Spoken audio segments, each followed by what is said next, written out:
Baik, terima kasih. Pertama, saya akan menjawab secara umum dan intinya. Nanti kami akan susulkan dengan jawaban yang lebih detail secara tertulis dan mudah-mudahan itu bisa diterima.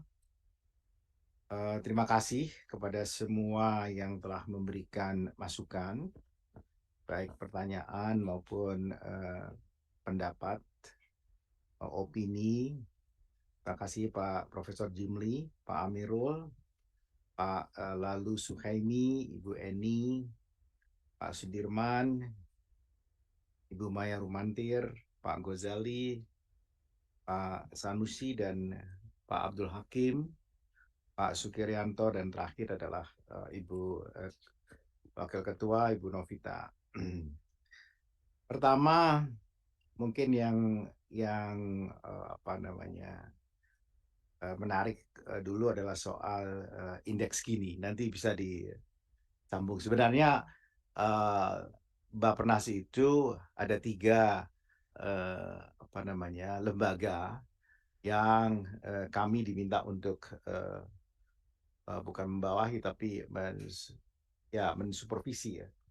Yang pertama adalah BPS, kemudian um, Badan Informasi Geospasial, dan yang ketiga adalah LKPP. Jadi ketiga itu. Jadi sebenarnya kalau saya di sini bisa menjawab BPS sebenarnya.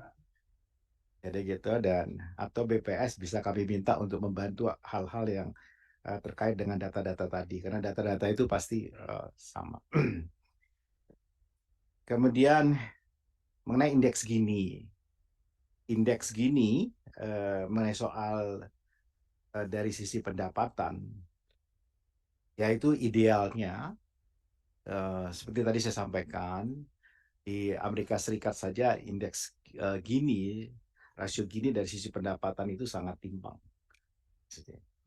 Negara yang dengan tingkat indeks Gini pendapatannya dari sisi pendapatannya itu di bawah 0,4 bahkan di bawah 0,3 itu kebanyakan negara-negara Skandinavia.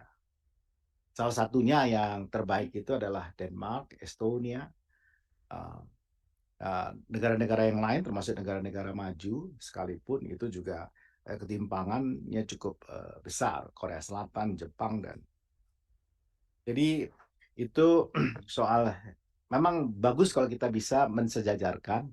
Problemnya Profesor Jimli adalah soal sumber datanya, Pak. Sumber datanya kita sulit sekali dan kita tidak bisa merepresentasikan karena yang kita bisa daftar dari pendapatan itu paling dari ASN, dari TNI Polri, atau yang eh, formal yang gajinya itu registered ada gitu. Mungkin ke depan kalau kita bisa dapat seperti itu dari pajak, kita juga coba dari pajak, kalau bisa bagus sekali. Karena itu memang kita inginkan. Jadi ini bukan tidak ini. Kemudian juga soal terima kasih mengenai perguruan tinggi gratis itu kami mau coba usulkan nanti di RPJP yang akan datang untuk perguruan tinggi apa namanya negeri.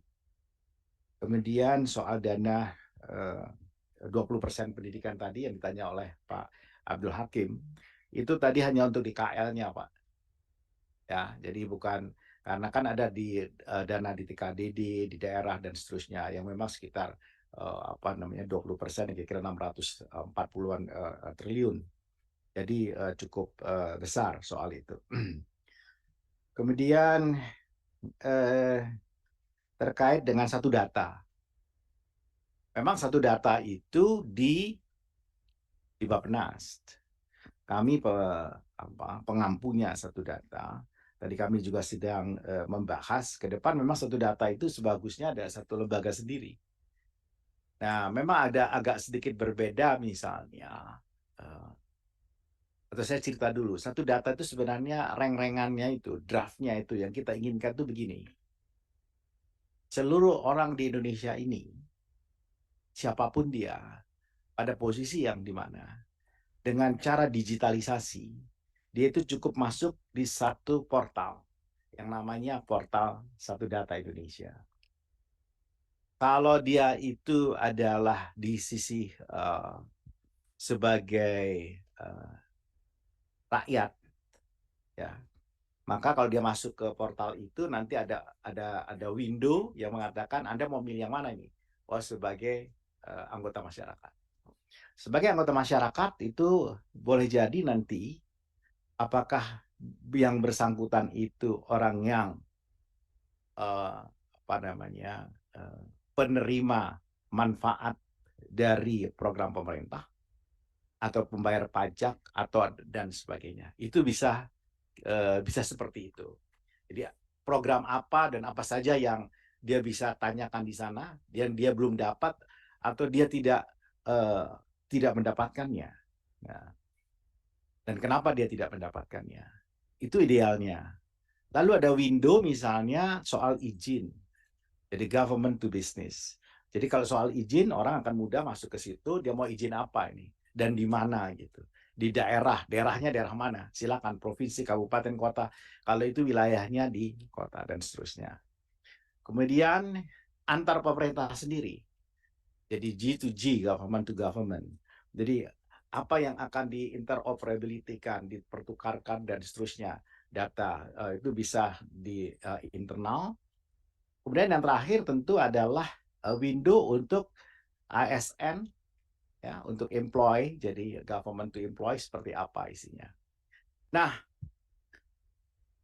sekarang ini yang namanya marketplace data itu bertebaran di mana-mana. Banyak sekali. Dengan basis data center yang dihitung oleh kami di Bappenas itu 27 ribuan lebih, bahkan mungkin lebih. Nah, ini kan apa namanya kurang hemat, katakan begitu. Nah, ini yang ingin kita coba ke depan itu hanya ada satu entry untuk ini. Memang kita sedang mendesain itu secara bertahap dengan struktur sedemikian rupa supaya nanti kita punya mesin learning sendiri, ada AI sendiri, jadi lebih mudah.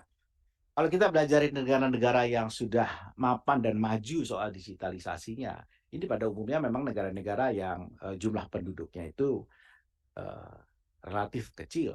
Misalnya Estonia itu jumlah penduduknya cuma 1,5, 3 juta. Dia kecil sekali, ya. Itu. Nah, jadi satu data Indonesia dan memang bagusnya memang satu ketika kayak di Singapura ada Kementerian Digital, ya. Dan sebenarnya satu data Indonesia dengan digitalisasi itu memang harus ada satu kebijakan tersendiri. Apalagi sekarang ada chatbot, bagaimana itu kaitannya dengan pendidikan dan seterusnya. Di beberapa negara ada yang merestriksi itu, melarang, tapi ada di negara-negara bebas-bebasnya, tapi ada juga negara-negara yang memberikan batasan-batasan tertentu. Kemudian kembali lagi ke soal 20% pendidikan. Saya pernah menyampaikan kami bersama karena pencegahan korupsi itu juga tugasnya di Bappenas. Jadi tugas saya juga yang lain adalah pencegahan korupsi. Kami membuat survei-survei integritas, salah satunya misalnya survei integritas sektor, dan kemarin kami lakukan untuk survei untuk sektor pendidikan. Nah, dalam pertemuan itu saya mengatakan data dari BPS lama rata anggota masyarakat atau penduduk Indonesia bersekolah dari tahun 2005 ke 2022, ya, 17 tahun, itu naiknya hanya dari 7,2 tahun menjadi 9,1 tahun.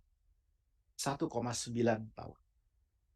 Padahal angka 20% itu yang diletakkan di Undang-Undang Dasar itu sudah sebelum 2004. Jadi APBN 2005 itu sudah mandatory untuk pendidikan sampai hari ini, gitu.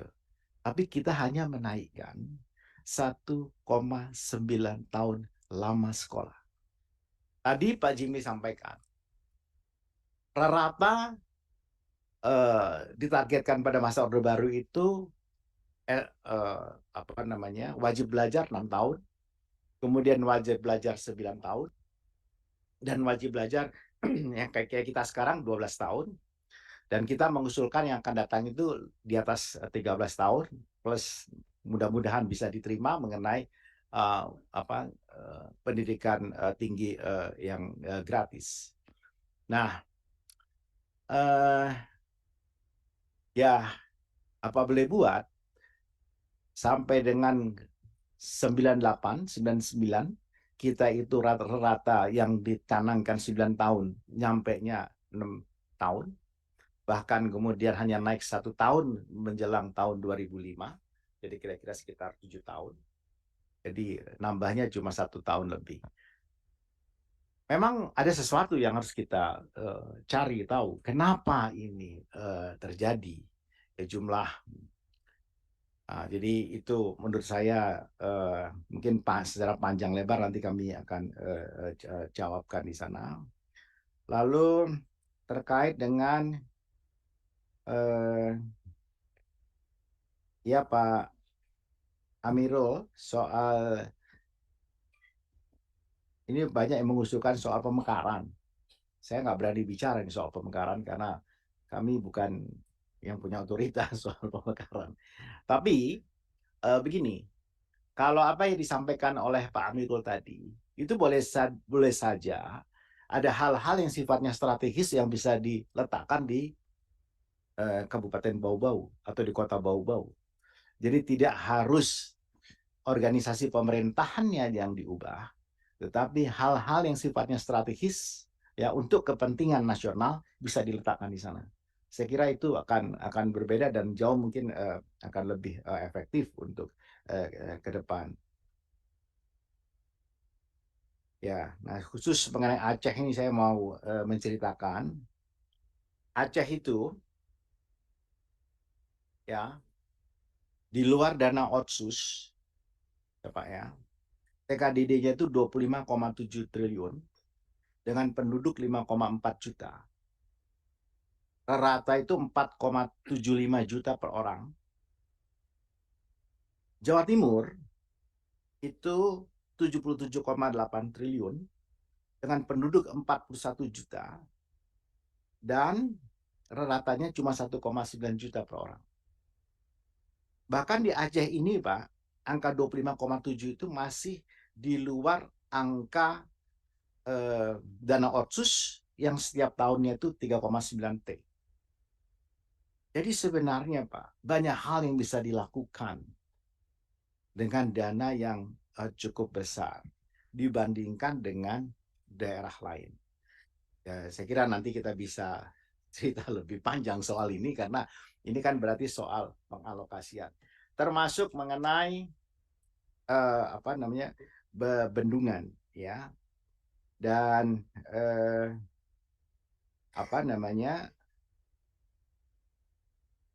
ini sekarang sudah mengenai bendungan tadi Pak, ini sudah mulai dilanjutkan ya karena isunya kemarin yang lalu itu adalah tanah dan targetnya selesai pada tahun ini.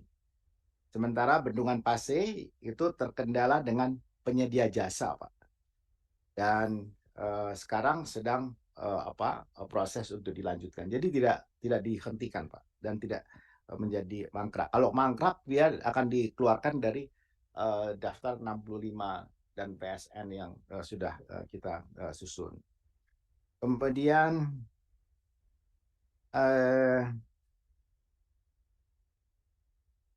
ya mengenai jalan Pak. Jalan ini memang kami yang usulkan. Angka itu kami ambil dari angka 2019. Pak Abdul Hakim sedang di luar.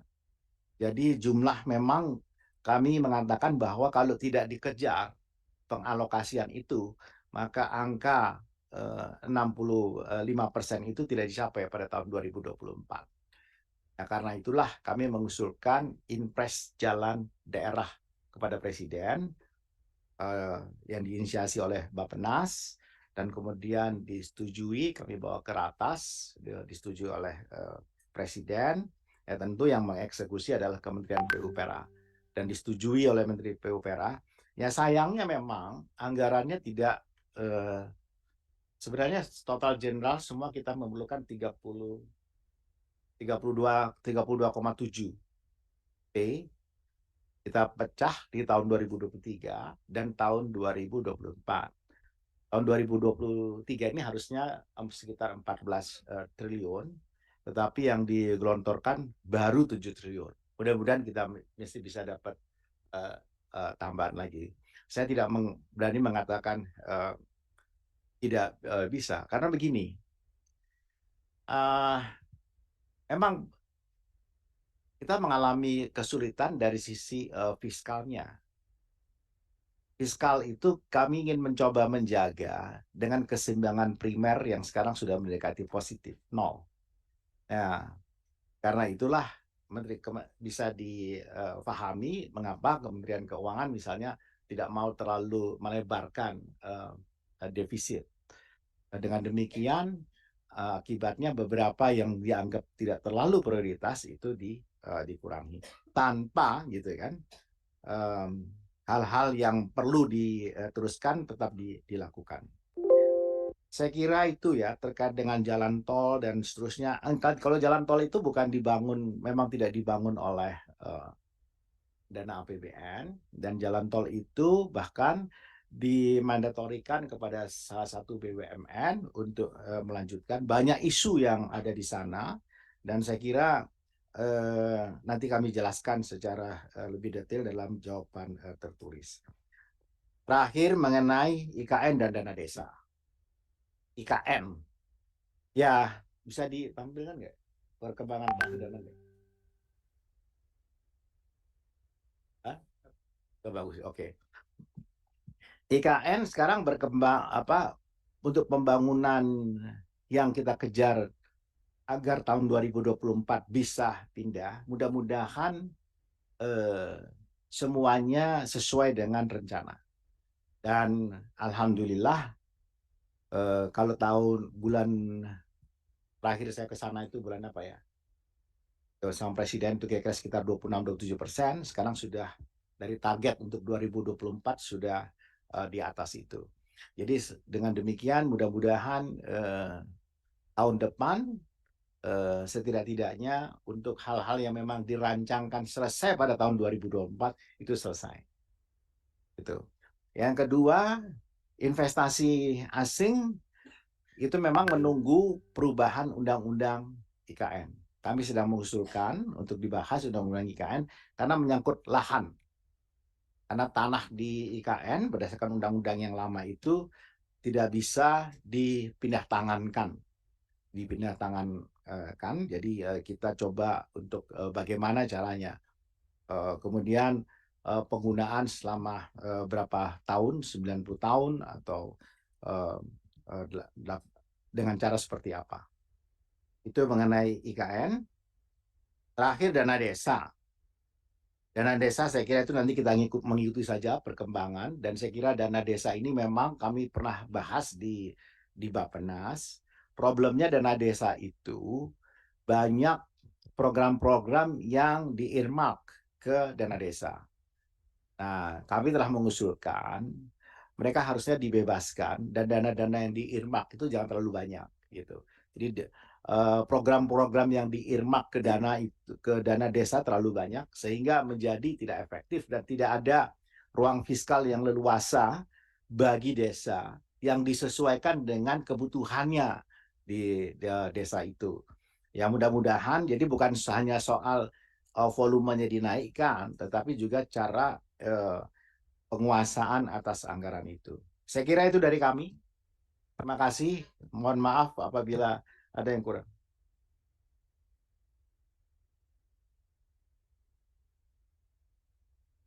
Subsidi pupuk. Nanti yang lebih jelas nanti Ya, akan nanti dibuat saya jawab tertulis. secara tertulis. Ya, karena menyangkut angka biar tidak salah. Baik, terima kasih Pak Soeharto untuk responnya.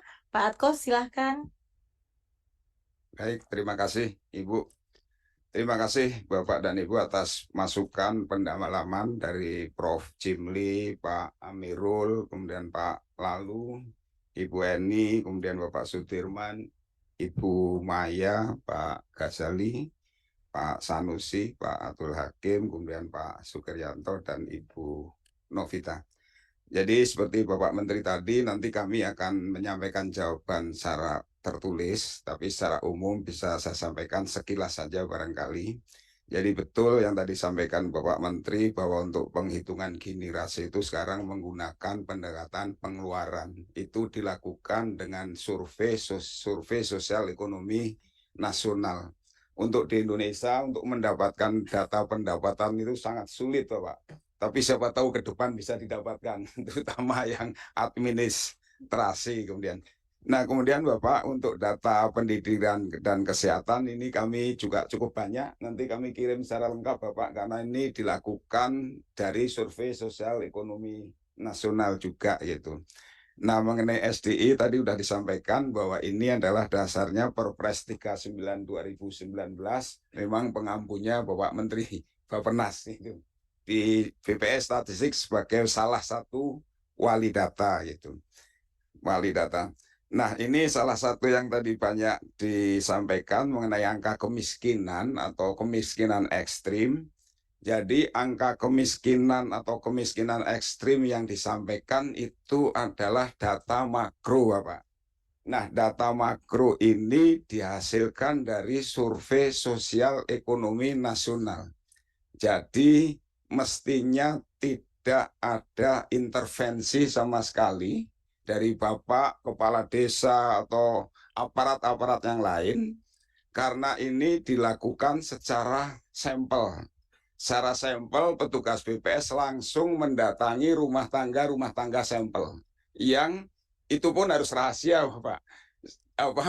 Sampelnya ini tidak boleh diketahui oleh siapapun, termasuk oleh Bapak Menteri.